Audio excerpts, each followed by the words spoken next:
बिस्मिल्लाहिर्रहमानिर्रहीम। अस्सलाम वालेकुम डियर स्टूडेंट्स, मैं हूं प्रोफेसर अज़मत अली और आप देख रहे हैं मेरा चैनल मैथ्स फॉर यू। बेटा उम्मीद करता हूं कि आप सब खैर आफियत से हैं।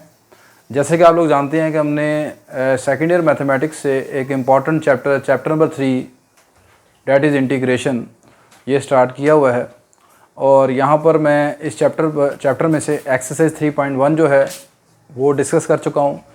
इससे जो लास्ट लेक्चर था मेरा, उस लास्ट लेक्चर में मैंने बताया कि एंटी डिफरेंशिएशन या इंटीग्रेशन क्या चीज़ है, एंटी डेरिवेटिव और प्रिमिटिव किसे बोलते हैं।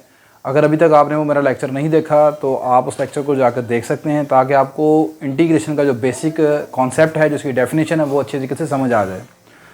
आज का लेक्चर बड़ा इंपॉर्टेंट लेक्चर है। आज के लेक्चर की अगर आपको अच्छे तरीके से समझ आ जाती है तो इंशाल्लाह गारंटी से आपको इंटीग्रेशन जो है वो समझ आ जाएगी। यहाँ पर आज के लेक्चर में मैं रूल्स ऑफ इंटीग्रेशन के मतलब डिस्कशन करूँगा कि आपके पास इंटीग्रेशन जब आप करते हैं तो किन किन रूल्स को आप फॉलो करते हैं। अगर ये आपको जो यहाँ पर मैं रूल्स बताऊँगा, अगर आपको इनकी अच्छी तरह समझ आ जाती है तो इंशाल्लाह आपको इंटीग्रेशन का दिया हुआ क्वेश्चन जो है वो सॉल्व करना आपके लिए आसान हो जाएगा। ठीक है, तो लेक्चर कुछ थोड़ा सा आज लेंथी हो सकता है, तो लेकिन ये लेक्चर आज का बड़ा इंपॉर्टेंट है जी। तो रूल्स ऑफ इंटीग्रेशन क्या हैं, ठीक है, ये अगर आपको अच्छी तरीके से समझ आते हैं तो इंशाल्लाह गारंटी से आप दिए हुए अपनी बुक के क्वेश्चन जो हैं वो उनको आसानी से आप सॉल्व कर सकते हैं। इंटीग्रेशन का जो पहला रूल आपके पास है, रूल नंबर 1, इसको मैं इस तरह लिख रहा हूँ। ये आपका इंटीग्रल साइन है, ये मैं लास्ट लेक्चर में आपको बता चुका हूँ। ये आपका फंक्शन है, ये फंक्शन की कोई पावर n है। अब इस f ऑफ x का जो डेरिवेटिव है, जिसको मैं यहाँ पर डिनोट कर रहा हूँ f डैश x से। अगर एक फंक्शन है, फंक्शन की कोई पावर दी हुई है और उस पावर के बगैर उस फंक्शन का जो डेरिवेटिव, जिसे मैंने यहाँ पर f डैश x का, अगर वो फंक्शन के साथ मल्टीप्लाई हो रहा है, यानी कि ये वाली सिचुएशन है, और यहाँ पर एक बात याद रखिएगा, जो पावर है वो -1 के बराबर नहीं है।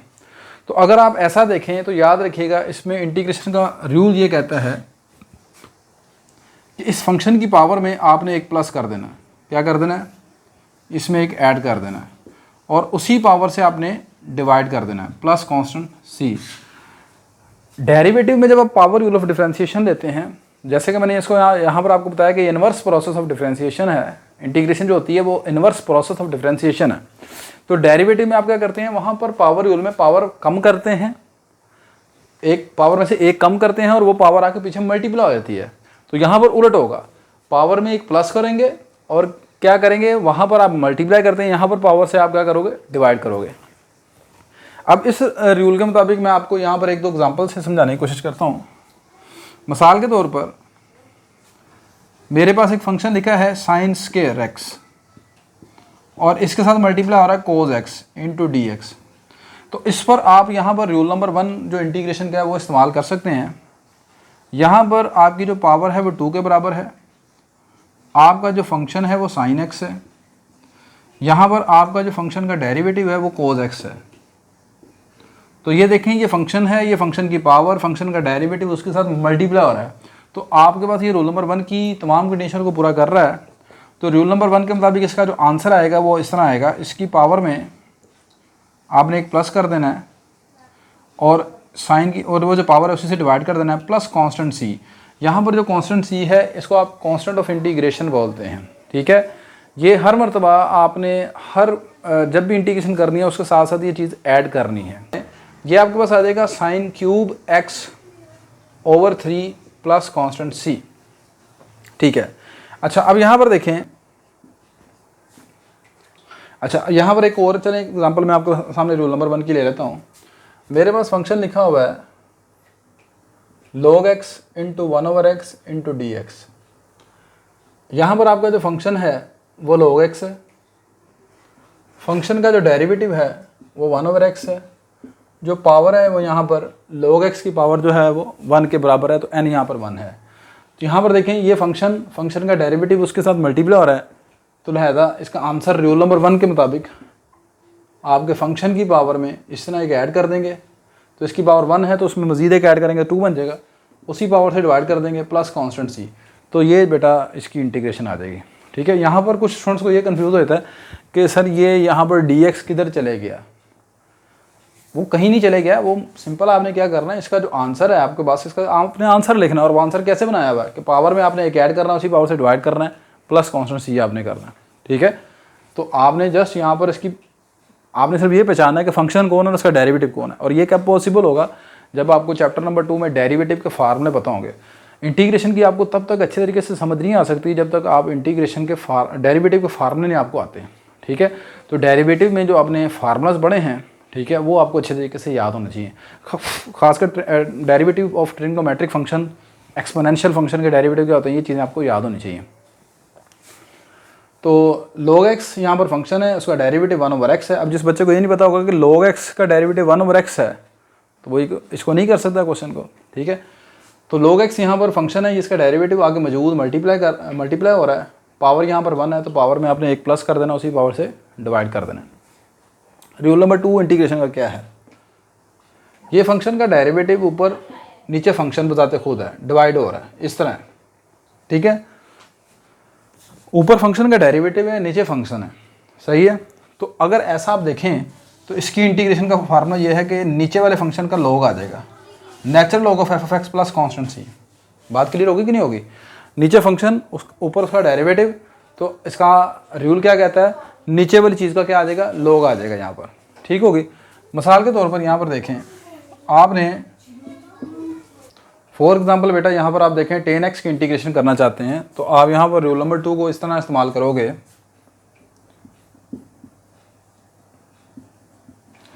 10x को आप लिख सकते हैं इस तरह, sin x over cos x।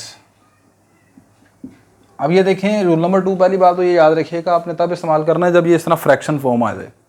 ठीक है, फिर आपने रूल नंबर 2 इस्तेमाल करना है। फिर ये फ्रैक्शन फॉर्म आने के बाद आपने देखना है कि नीचे वाला जो फंक्शन है, क्या नीचे वाली चीज़ का डेरिवेटिव ऊपर मौजूद है, कोज है, कोज का डेरिवेटिव होता है माइनस साइन, तो माइनस साइन ऊपर होना चाहिए। इंटीग्रेशन में ये असूल है कि आप किसी नंबर से मल्टीप्लाई भी कर सकते हैं और डिवाइड भी कर सकते हैं। ठीक है, तो इतना इंटीग्रेशन में है, तो आप इस इंटीग्रल साइन को माइनस से बाहर मल्टीप्लाई कर देते हैं, बाहर अंदर माइनस से मल्टीप्लाई कर देते हैं और बाहर भी मल्टीप्लाई कर देते हैं। अब आप देखें, आपका ये जो नीचे डिनोमिनेटर है ये कॉज है, ये हमारा f(x) होगा, उसका derivative f' minus sine x ऊपर मौजूद है, तो ये वाला चीज़ पूरी हो रही है। यहाँ पर f(x) जो है वो cos x के बराबर है, f' जो है वो माइनस साइन x के बराबर है।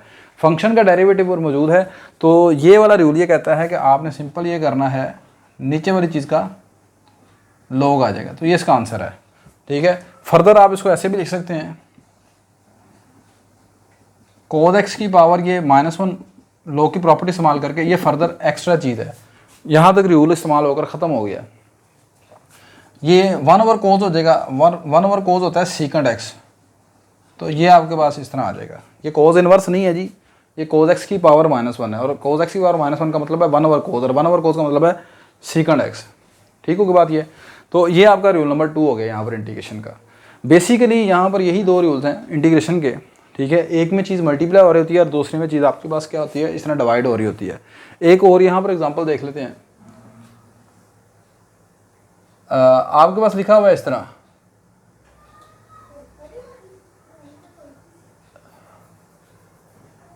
(1/x over log x dx।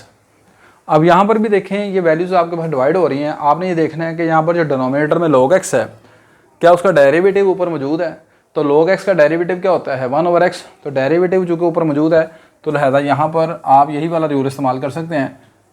नीचे वाला ये आपका सारा है f(x), ये सारा आपके पास पड़ा हुआ है f'(x), तो इस रूल के मुताबिक आपने क्या करना है, नीचे डिनोमिनेटर का क्या ले लेना है, नेचुरल log दोबारा, तो ये नेचुरल log आ जाएगा दोबारा इस चीज़ का, प्लस कॉन्स्टेंट सी। बात क्लियर होगी कि नहीं होगी? ठीक है, तो जब भी आप 2 वैल्यूज़ को डिवाइड होता देखें, तो आपने सबसे पहले ये देखना है कि क्या ये रूल अप्लाई हो सकता है कि नहीं हो सकता।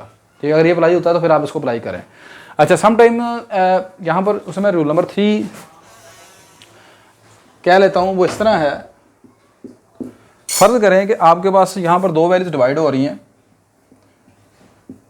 ये फंक्शन है, फंक्शन का डेरिवेटिव और मौजूद है, लेकिन यहाँ पर फंक्शन की कुछ पावर है इस तरह। इसमें और उसमें फ़र्क देखें, यहाँ पर फंक्शन के ऊपर पावर कोई नहीं है, पावर 1 है, यहाँ पर फंक्शन की कोई पावर है। तो यहाँ पर अब आप अगर इस तरह की सिचुएशन देखें तो नीचे वाले का log नहीं आएगा। यहाँ पर अब आप इसको ऐसे करोगे, सबसे पहले ये जो पावर है इसको आप ऊपर ले देंगे, पावर पर जाकर -n हो जाएगी, f डैश x यहाँ पर ये आ जाएगा। अब यहाँ पर आप कौन सा रूल अप्लाई करेंगे, यहाँ पर आप रूल नंबर 1 यूज़ करोगे। ठीक है, रूल नंबर 1 क्यों यूज़ करेंगे, फंक्शन की पावर है, लाजमी है पावर n है, ये -n, नो प्रॉब्लम, बस पावर तो है ना। तो पावर और फंक्शन का डेरिवेटिव आगे मल्टीप्लाई होना चाहिए। तो यहाँ पर ये फंक्शन हो गया हमारा f(x) और ये उसका डेरिवेटिव आ गया f डैश x। ठीक है, ये उसके साथ मल्टीप्लाई हो रहा है, तो इसका आंसर में क्या करेंगे, एक पावर में इसमें ऐड हो जाएगा, यानी इसका आंसर आ जाएगा इस तरह f(x) की पावर -n+1, इसी पावर से आप डिवाइड कर दोगे प्लस कॉन्स्टेंट c। ठीक है, तो ये आपका रूल नंबर 3 इंटीग्रेशन का आ जाएगा इस तरह। सही है, तो बेसिकली यही आपके पास 2-3 रूल हैं। ठीक है, जो कि आप के बेसिक रूल ऑफ इंटीग्रेशन कहलाते हैं। अगर ये आपको अच्छे तरीके से समझ आ गए हैं, ठीक है, तो इंशाल्लाह आपको इंटीग्रेशन की अच्छे तरीके से समझ आ जाएगी। बाकी जो टेक्निक्स हैं, कुछ टेक्निक्स हैं और कुछ फार्मूलाज हैं, वो क्वेश्चन टू क्वेश्चन वेरी करते हैं, क्वेश्चन को देखकर पता चलता है। सही है, इससे रिलेटेड एक आधी एग्जांपल हम देख लेते हैं रूल नंबर 3 से रिलेटेड। ज़रा ले जी, ये इस रूल से रिलेटेड मैं एक एग्जांपल आपके साथ शेयर करता हूँ। देखिए, मिसाल के तौर पर मेरे पास लिखा हुआ है इस तरह, नेचुरल log x की पावर 2 है और यहाँ 1/x इंटू dx लिखा हुआ है। अब यही एग्जांपल मैं पहले भी आपको इसी तरह की डिस्कस कर चुका हूँ, लेकिन वहाँ पर log x की पावर मैंने कुछ नहीं लिखी हुई थी। अब अगर आप ये देख रहे हैं, इस पर रूल नंबर 2 अगर आप लगाएं कि नीचे वाले का डेरिवेटिव ऊपर मौजूद है, तो नीचे वाले का log आ जाएगा। ऐसा नहीं है, यहाँ पर चूँकि इसकी पावर आ गई है, तो अब आपने देखना ये है, इसको पहले आप ऊपर ले जाएंगे, log x की पावर बन जाएगी -2 इंटू 1/x इंटू dx। अब इस पर लगेगा आपका रूल नंबर 1। यहाँ पर आपका जो फंक्शन है वो log x है, फंक्शन का जो डेरिवेटिव है वो 1/x है, पावर जो है वो -2 है। तो इसके ऊपर रूल नंबर 1 इंटीग्रेशन का क्या कहता है कि जब भी आप इस तरह की सिचुएशन देखें, फंक्शन की पावर, उसका डेरिवेटिव उससे मल्टीप्लाई हो रहा है, तो आपने क्या करना है, पावर में एक प्लस कर देना। ठीक है, तो यहाँ पर इसकी पावर में एक प्लस कर देंगे, -2 + 1 प्लस कॉन्स्टेंट c। तो अब ये आपके पास क्या बन जाएगा जी, ये आ जाएगा log x की power -1 into minus plus constant c which can be written as -1/log x plus c। ये इसका आंसर आ जाएगा। ठीक है, तो ये बेसिक्स आपके पास रूल्स ऑफ इंटीग्रेशन थे जो मैंने आपके साथ डिस्कस किए। नेक्स्ट एंड द लास्ट कुछ इंपॉर्टेंट फार्मूलाज हैं। ठीक है, इंटीग्रेशन के फार्मूलाज तो देखें बेशुमार फार्मूलाज हैं। ठीक है, उन तमाम फार्मूलाज को डिस्कस करना, उनको याद करना तो हमारे बस की बात नहीं होती। ठीक है, हाँ कुछ बेसिक फार्मूला, जिस तरह आप डिफरेंशिएशन में कुछ खास फार्मूला याद रखते हैं, इसी तरह कुछ फार्मूला यहाँ पर इंटीग्रेशन में आपने याद रखने हैं, तो वो ज़रा देख लें। तो नेक्स्ट यहाँ पर मैं डिस्कस करता हूँ फार्मूलाज ऑफ इंटीग्रेशन को। इंटीग्रेशन का जो पहला फार्मूला है वो है जी x की पावर n की इंटीग्रेशन। क्या फार्मूला है, x की पावर n पावर में एक प्लस उसी पावर से डिवाइड प्लस कांस्टेंट c। ये फार्मूला कैसे बना है, रूल नंबर 1 ऑफ इंटीग्रेशन से मिलकर बना हुआ है। ठीक है, लेकिन आप इसको फिलहाल इसको याद कर लें। रूल नंबर 1 से किस तरह चले बना है मैं बताता हूँ। ये x की पावर n है, इसके साथ रूल नंबर 1 में इसका डेरिवेटिव इसके साथ मल्टीप्लाई होना चाहिए। तो यहाँ पर देखो x का डेरिवेटिव क्या है, 1 है, तो 1 को आप यहाँ पर लिख सकते हो इंटू dx। तो यहाँ पर ये फंक्शन हो गया, ये फंक्शन का डेरिवेटिव, फंक्शन कौन है, x है, डेरिवेटिव 1 है। तो रूल नंबर 1 इंटीग्रेशन का यही कहता है ना कि फंक्शन हो, फंक्शन की पावर हो, फिर उसका डेरिवेटिव मल्टीप्लाई हो रहा हो, तो पावर में एक ऐड कर देंगे। तो यहाँ पर देखो पावर में ऐड करेंगे, पावर से डिवाइड प्लस कॉन्स्टेंट c। और दूसरी बात यहाँ पर एक इंपॉर्टेंट चीज़, पावर यहाँ पर -1 के बराबर नहीं होगी। अगर पावर -1 के बराबर हो और आप ये वाला फार्मूला इस्तेमाल करें तो यहाँ पर बनेगा -1 + 1 डेट इज़ 0। डिनोमिनेटर में 0 का आने का मतलब क्या है, डेट इज़ इन्फिनिटी। ठीक है, तो पावर अगर -1 आ जाए, यानी x की पावर -1 आ जाए, फिर उसका मैं अभी फार्मूला को बताता हूँ। ठीक है, यहाँ पर कुछ जो फार्मूलाज हैं मैं उनको बाय यूजिंग डिफरेंशिएशन से कॉन्सेप्ट से आपको बताऊँगा, कुछ इंटीग्रेशन में डायरेक्ट आप याद कर लेंगे।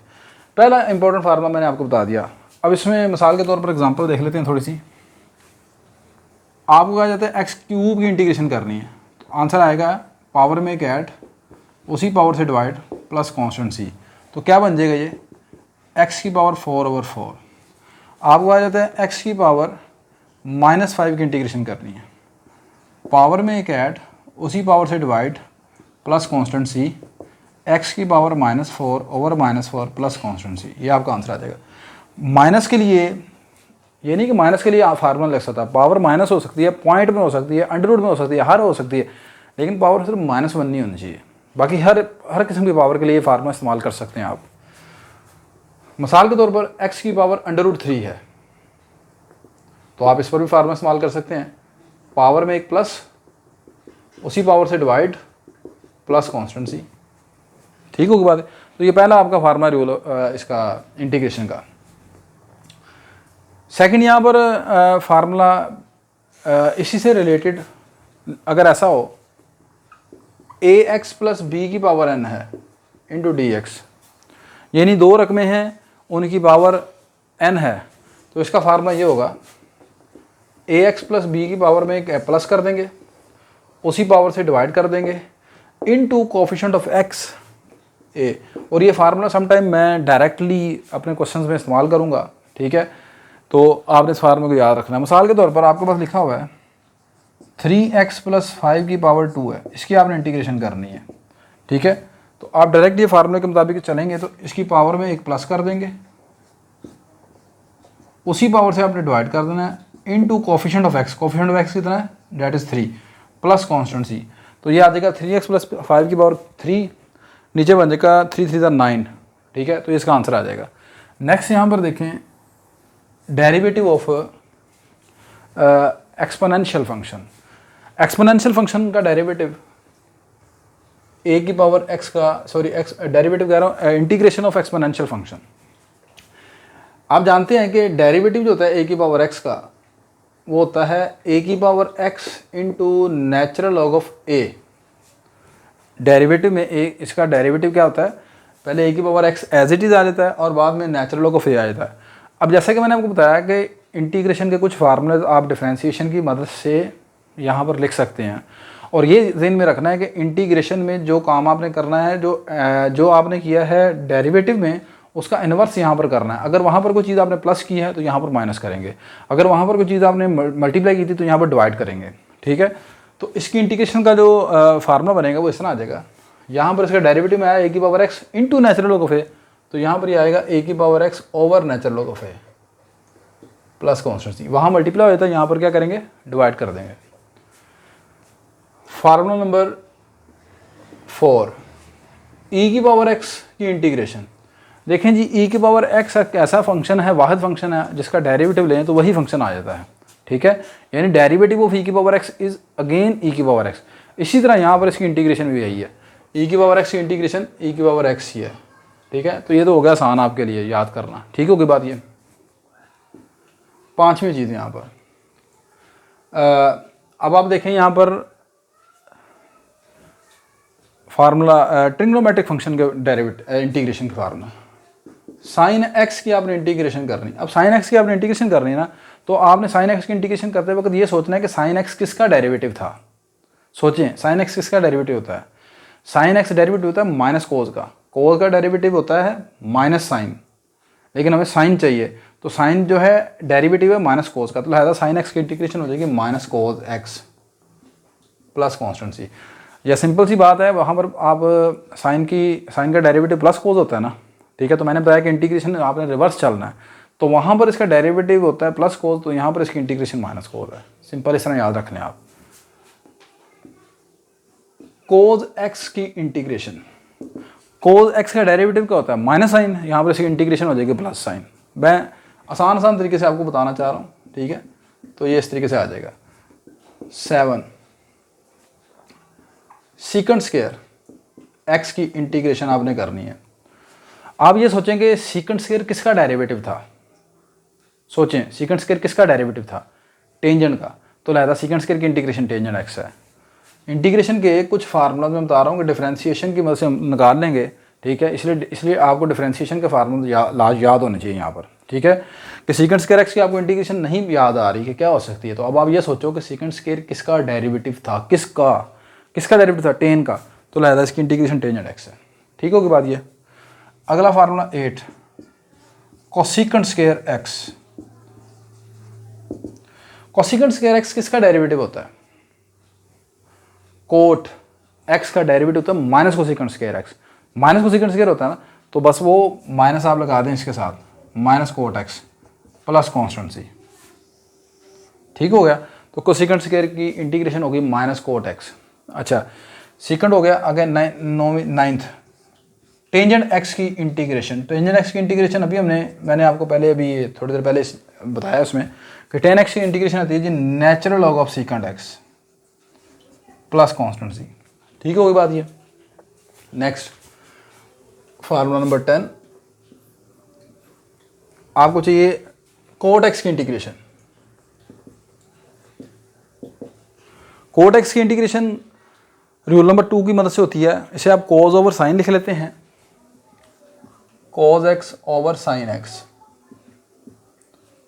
अब नीचे वाले फंक्शन का डेरिवेटिव ऊपर मौजूद है, तो क्या कहता है रूल नंबर 2, नीचे वाले का लॉग आ जाएगा, तो ये आ जाएगा log of sine x plus C. तो ये कोट एक्स की आपके पास आ गई इंटीग्रेशन।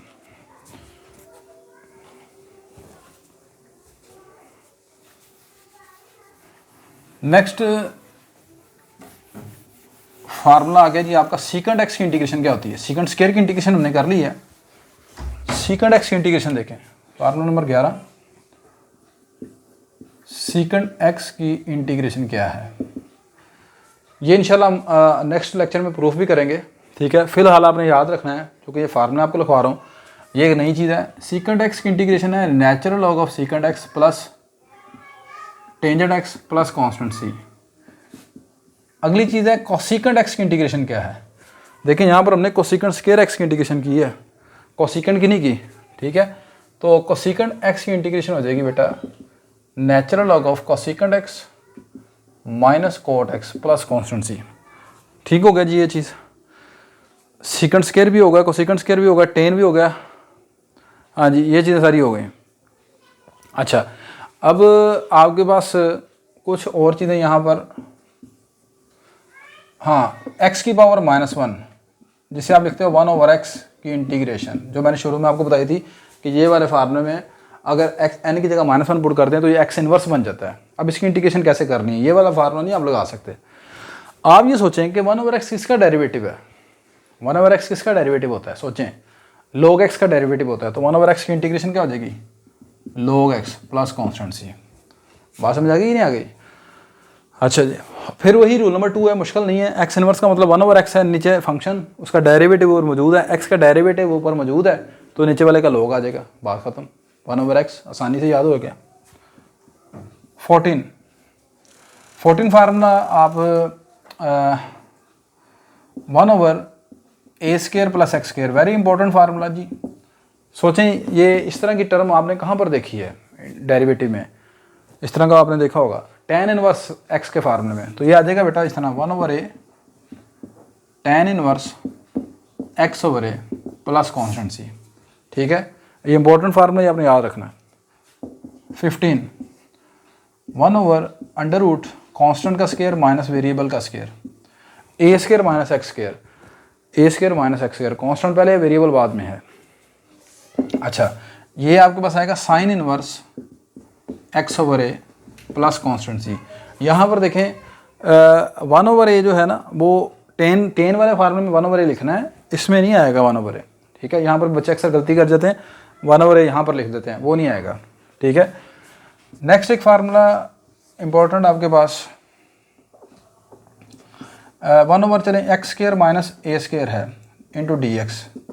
ठीक है, तो ये आपके पास आ जाएगा जी natural log of x plus √x² minus a² plus constant C. ठीक हो गया बेटा जी ये। नेक्स्ट अब आपके पास फार्मूला है, मेरे पास जगह नहीं रही, 17 a² माइनस x²। ठीक है, इसकी ये भी फार्मूला काफ़ी इस्तेमाल होता है। इसको आप लिखोगे x into √a² minus x²/2। ठीक है, यानी यही चीज़ पहले ये x लिखेंगे, यही √ आ जाएगा, plus a²/2 sine inverse x/a plus constant C. तो ये बेटा कुछ फार्मूलाज हमने लिखे हैं जो कि कुछ आपके बेसिक फार्मूलाज हैं। मैंने बताया कि इंटीग्रेशन के फार्मूला बेशुमार हैं, वो तमाम के तमाम फार्मूलाज यहाँ पर लिखना पॉसिबल नहीं, उनको ना ही याद किया जा सकता है। कुछ फार्मूला जो एक्सरसाइज के हवाले से इंपॉर्टेंट हैं उनको यहाँ पर मैंने डिस्कस किया, ठीक है। ये अगर फार्मूलाज आपको अच्छे तरीके से याद हो जाएंगे तो इंशाल्लाह जो नेक्स्ट एक्सरसाइज आएंगी, ठीक है, उनमें ये फार्मूलाज हमने इस्तेमाल करने होंगे, ठीक है। तो इन फार्मूलाज को आपने अच्छे तरीके से याद करना है। उम्मीद करता हूँ कि आज के लेक्चर की आपको अच्छे तरीके से समझ आ गई होगी, ठीक है। अगर किसी चीज़ की कोई प्रॉब्लम है, कोई चीज़ नहीं समझ आई तो आप मुझे कमेंट्स करके पूछ सकते हैं, मैं इंशाल्लाह आपको रिप्लाई करूँगा। मेरी ये वीडियो अगर आपके लिए हेल्पफुल है तो मेरी इस वीडियो को लाजमी आप लाइक करें, शेयर करें, मेरे चैनल को सब्सक्राइब करें, अपने दूसरे दोस्तों को बताएं। इंशाल्लाह नेक्स्ट लेक्चर में आपसे दोबारा मुलाकात होती है जी। तब तक के लिए मुझे इजाज़त दीजिए। अल्लाह हाफ़िज़ जी, शुक्रिया।